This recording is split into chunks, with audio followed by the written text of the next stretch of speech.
علم حدیثوں کی کثرت کا نام نہیں ہے، چاہے وہ حدیث نبوی ہو یا علم کی باتیں کرنے کا معاملہ ہو۔ بہت ساری باتیں آدمی کرتا ہوں، باتیں آدمی کر رہا ہے اور علم کے موتی بکھیر رہا ہے، لیکن پھر اللہ کا خوف اس کے دل میں نہیں ہے تو علم نہیں ہے۔ بہت ضروری ہے کہ انسان علم کے ساتھ ساتھ خشیت کا اہتمام کرنے والا ہو۔ واقعی علم انسان کے دل میں خشیت پیدا کرتا ہے۔ لو تعلمون ما اعلم لضحکتم قلیلا ولبکیتم کثیرا، اگر واقعی تم وہ جان جاتے جو میں جانتا ہوں تو تم بہت زیادہ روتے اور ہنسی تمہاری کم ہو جاتی۔ ان الحمد للہ نحمده ونستعینه ونستغفره ونعوذ باللہ من شرور انفسنا ومن سیئات اعمالنا، من يهده الله فلا مضل له ومن يضلل فلا هادي له، واشهد ان لا اله الا الله وحده لا شريك له، واشهد ان محمدا عبده ورسوله، اما بعد فان خير الحديث كتاب الله، وخير الهدي هدي محمد صلى الله عليه وعلى آله وسلم، وشر الأمور محدثاتها، وكل محدثة بدعة، وكل بدعة ضلالة، وكل ضلالة في النار۔ قال النبي صلى الله عليه وسلم: من سلك طريقا يلتمس فيه علما سهل الله له به طريقا إلى الجنة، رواه مسلم۔ قابل احترام صدر اجلاس، مجلس میں موجود موقر علماء کرام، مدرسہ اسلامیہ کے ذمہ داران، اساتذہ، قریب و بعید سے آئے ہوئے میرے محترم دینی بھائیوں، نوجوان ساتھیوں اور قابل احترام ماں اور بہنوں، چونکہ یہ مجلس خاص طور سے طلبۃ العلم کے لیے ہے، ان کے اعزاز اور ان کے لیے نصیحت کی مجلس ہے، اور جو عنوان مجھے دیا گیا ہے سلف کا طریقہ تحصیل علم، کہ ہمارے اسلاف علم حاصل کرنے میں کن چیزوں کا لحاظ کرتے تھے اور کس طرح سے وہ دین کا علم حاصل کرتے تھے۔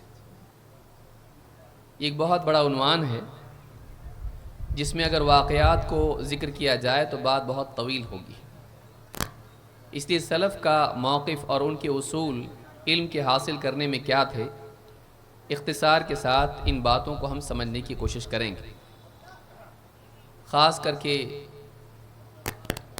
یہاں اس مجلس میں موجود طلبہ جو علم کا شوق رکھتے ہیں اور آئندہ کے لیے دین کی خدمت کا جذبہ رکھتے ہیں، ان کے لیے کچھ بنیادی باتیں ہیں جو قرآن و سنت اور سلف کے اقوال سے حاصل کی گئی ہیں۔ اللہ کے نبی صلی اللہ علیہ وسلم نے طلب علم کی فضیلت بیان کرتے ہوئے فرمایا کہ جو علم کی طلب میں کوئی راہ چلتا ہے، اللہ تعالیٰ اس کے اس عمل کی برکت سے اس کے لیے جنت کا راستہ آسان کرتا ہے۔ جنت کا راستہ آسان نہیں، لیکن اللہ تعالیٰ ایسے انسان کے لیے جو اس راستے پر چلنے کے لیے علم سے شروعات کرتا ہے، اللہ تعالیٰ اس کی اس کوشش کی وجہ سے، علم کے جذبے اور علم کے حصول کی سعی کی وجہ سے اللہ تعالیٰ اس کے لیے جنت کا راستہ آسان کر دیتا ہے۔ لہٰذا انسان کو چاہیے کہ ہمیشہ اپنے دل میں علم کی طلب زندہ رکھے، اور عملی اعتبار سے بھی علم کے حاصل کرنے کے لیے جو بھی اسباب اور وسائل فراہم ہیں، مہیا ہیں، ان اسباب کو استعمال کر کے علم حاصل کرے۔ طلب علم میں سلف کن چیزوں کا لحاظ کرتے تھے؟ سب سے پہلی چیز قابل اعتماد ذرائع سے حصول علم۔ سلف جب دین کا علم لیتے تھے تو قابل اعتماد لوگوں سے لیتے تھے، اہل بدعات سے، گمراہ لوگوں سے پرہیز کرتے تھے، اور انہی لوگوں سے علم حاصل کرتے تھے جو قابل اعتماد تھے۔ ابن سیرین رحمۃ اللہ علیہ فرماتے ہیں، اور مشہور قول ان کا ہے جسے امام مسلم نے اپنے مقدمے میں ذکر کیا ہے: ان ھذا العلم دین فانظروا عمن تأخذون دینکم۔ یہ علم دین ہے تو تم اچھی طرح دیکھ لو کہ تم اس کو کس سے لے رہے ہو، اس علم کو کن لوگوں سے لے رہے ہو۔ عقیدے اور منہج کے اعتبار سے وہ صحیح ہے یا نہیں، کہیں غلط عقیدے والے تو نہیں، کہیں صحابہ کو برا بولنے والے تو نہیں، کہیں گمراہی کے دلدل میں خود پھنسے ہوئے تو نہیں۔ لہٰذا جس سے علم لیا جائے یہ دیکھ لینا چاہیے کہ وہ بھی قابل اعتماد ہے یا نہیں۔ حق کو اہل حق سے لینا چاہیے، علم کو اہل علم سے لینا چاہیے۔ یہ نہیں دیکھنا چاہیے کہ بولنے کا انداز کتنا اچھا ہے، یہ دیکھنا چاہیے کہ جو بول رہا ہے وہ کتنا قابل اعتماد ہے، اور اس سے پہلے جو علماء گزرے ہیں انہوں نے اس کے بارے میں کیا کہا ہے۔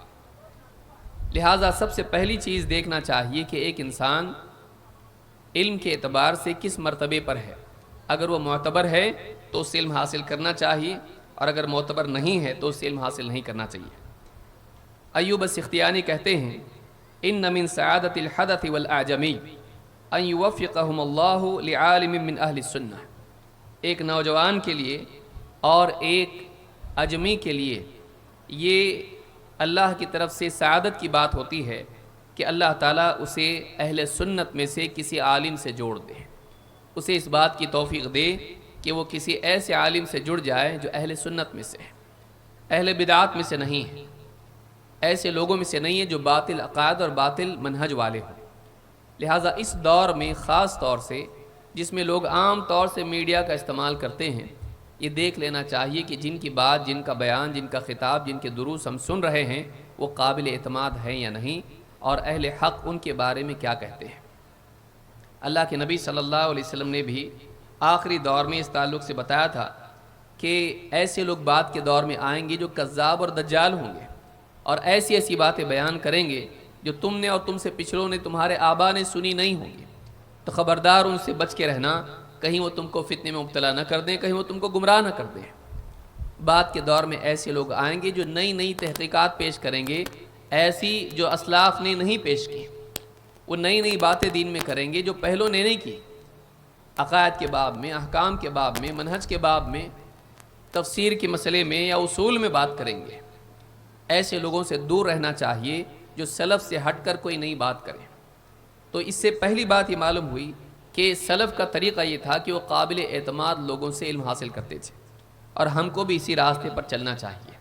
نمبر 2، سلف کتاب و سنت کے علم کو باقی تمام علوم پر ترجیح دیتے تھے اور اس کے برخلاف علم کو چھوڑ دیتے تھے۔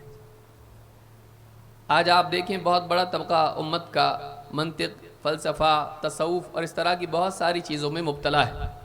اصل علم کتاب و سنت کا علم ہے جو سلف کے فہم کے مطابق ہو۔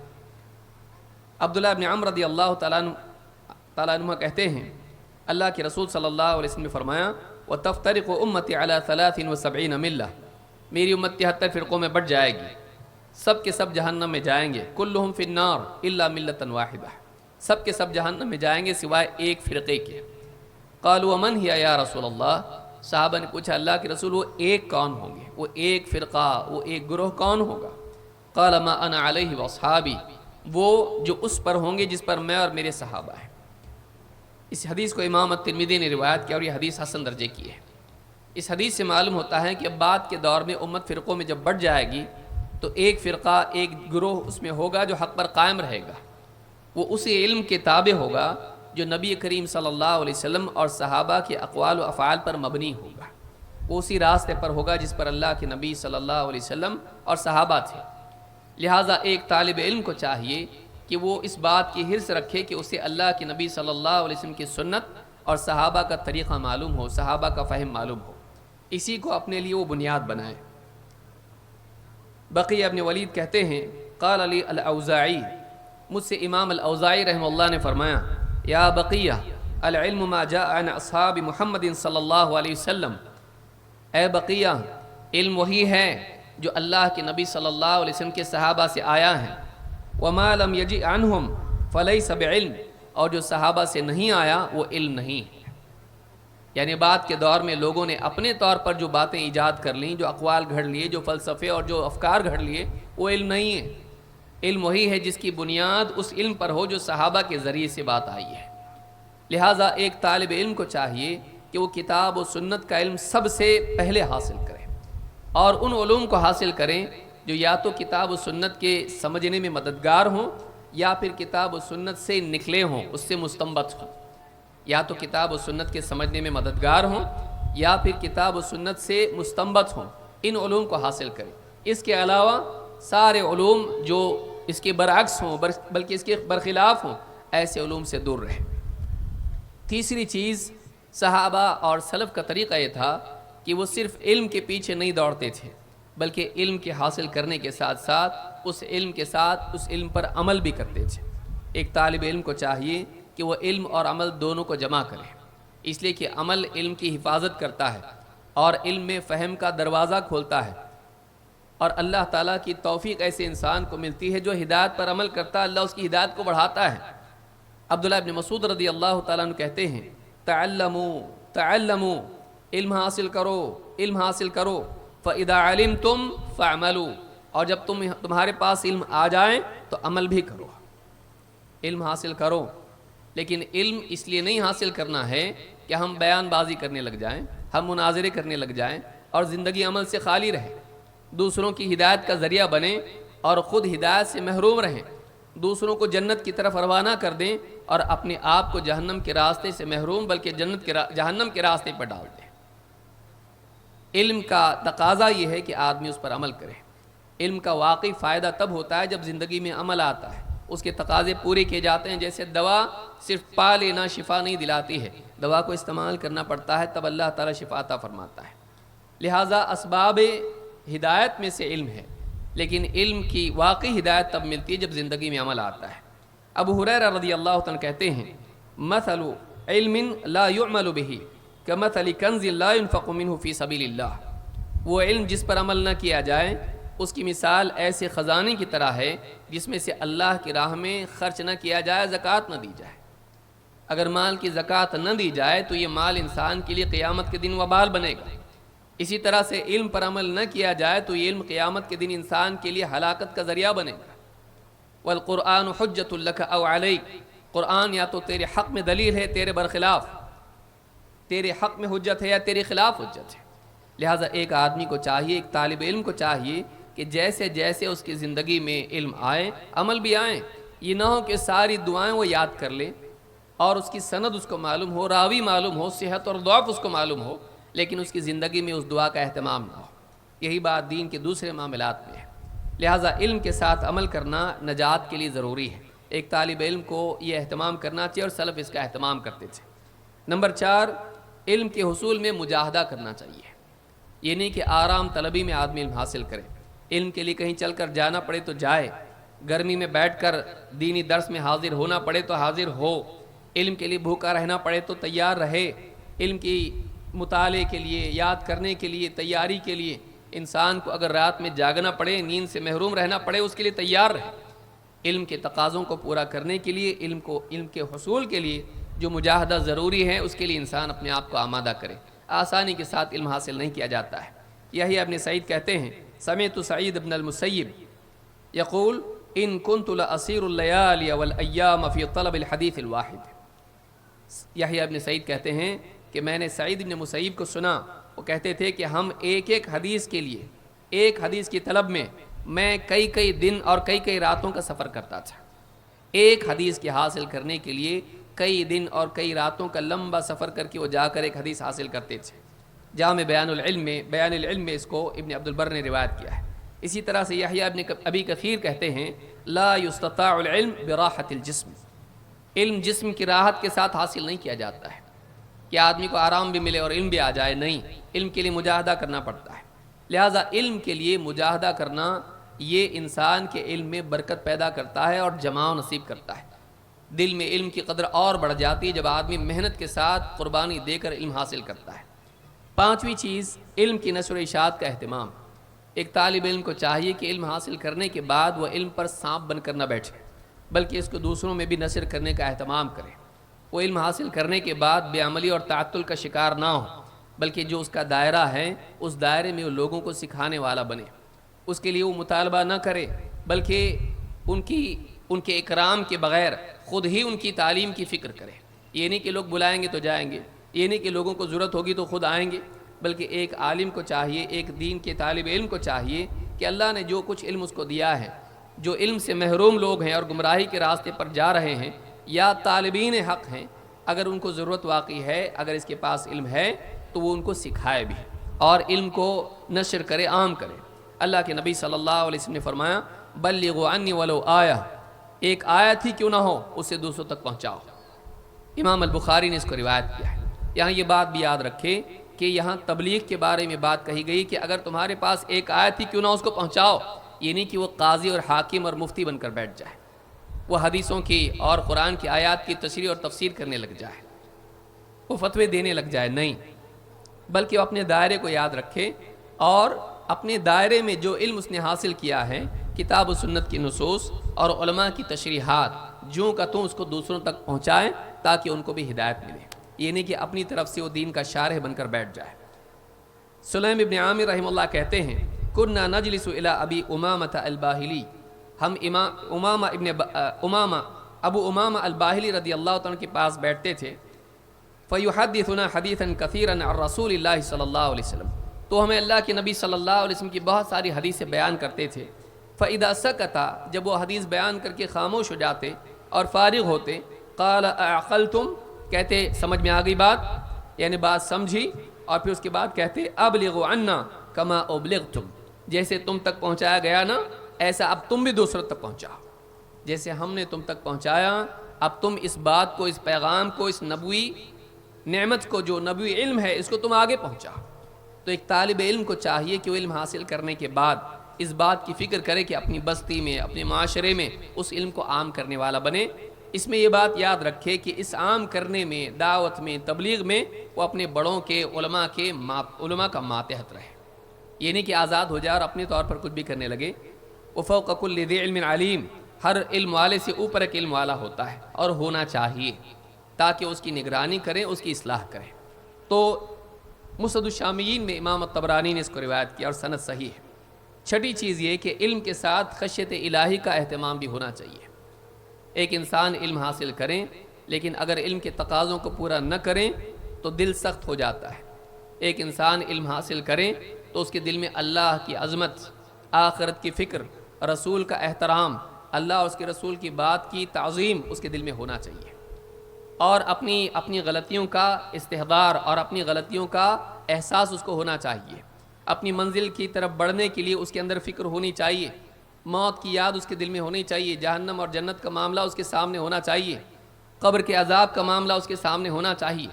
وہ علم سے اثر لے تاکہ اس کا علم صرف معلومات بن کر نہ رہ جائے، وہ علم سے اثر لے، اپنے دل کو سخت ہونے سے بچائے، اپنے دل کی نرمی باقی رکھے، اس علم کے ذریعے سے اپنے دل کو اللہ سے جوڑے۔ اگر علم کے ذریعے سے اللہ سے جڑتا ہے دل زندہ رہے گا، نہیں تو دل مر جائے گا۔ اگر علم پر عمل نہیں کرے گا دل سخت ہو جائے گا، اگر اللہ سے غافل ہو جائے گا دل سخت ہو جائے گا۔ لہٰذا طالب علم کے لیے چاہیے کہ وہ علم کے ساتھ ساتھ خشیت کا بھی اہتمام کرے، اللہ کا ڈر اس کے دل میں باقی رہے، اپنی ذمہ داری کا، اپنے انجام کا خوف اس کو باقی رہے۔ اللہ تعالیٰ فرماتا ہے انما یخشی اللہ من عبادہ العلماء، واقعی اللہ سے اس کے بندوں میں ڈرنے والے علماء ہوتے ہیں۔